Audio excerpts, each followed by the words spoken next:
ராஜஸ்தான்ல நடந்த சம்பவம். ஒரு கிராமத்தினர் அங்க இருக்கக்கூடிய நாரை இனங்கள்ல சாரஸ் கிரேன் அப்படின்ற ஒரு நாரைய வேட்டையாடுறாங்க. அங்க இருக்கக்கூடிய ஒரு கல்யாணத்துக்கு விருந்து வைக்கிறதுக்காக அந்த வேட்டையாடிய அந்த நாரைய அந்த கல்யாண மண்டபத்துக்கு எடுத்துட்டு போறாங்க. தூரத்துல இருந்து அந்த நாரையினுடைய துணை நாரை, பெண் நாரை அத தூரத்துல இருந்து அதை பார்த்துக்கிட்டே இருக்கு. தன்னுடைய துணையை இவங்க எடுத்துட்டு போறாங்கன்றது தெரியுது. அந்த கல்யாண மண்டபம் எங்க எடுத்துட்டு போறாங்கன்ற வரைக்கும் அந்த பெண் நாரை பார்த்துட்டே இருக்கு. அந்த ஆண் நாரை, வேட்டையாடப்பட்ட ஆண் நாரை சமைத்து எல்லாருக்கும் பரிமாறவும் பட்டுருச்சு. இந்த பெண் நாரை என்ன தெரியுமாங்க பண்ணது? தினம் அந்த கல்யாண மண்டபத்துக்கு வந்து தினம் அழுகிறது. தினம் தன்னுடைய ஆண் பறவைய, தன்னுடைய துணையை தேடி தேடி தேடி தேடி சுற்றி கொண்டே இருக்குது. தினமும் தன்னுடைய துணை கிடைத்து விடாதான்ற ஏக்கத்தோட அந்த கல்யாண மண்டபத்தை சுத்தி சுத்தி வருது. ஒவ்வொரு இடத்துலயும் தன்னுடைய துணை இருக்கா இருக்கா இருக்கான்னு பார்த்துக்கிட்டே இருக்கு.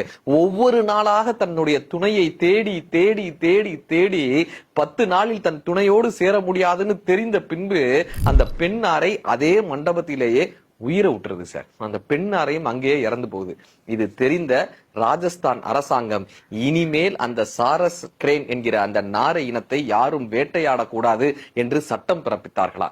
ஒரு உண்மையான காதலின் மூலமாக வரலாற்றை மாற்ற முடியும் என்று நாரைகளுக்கு தெரிகிறது. நமக்கு தெரிகிறதா?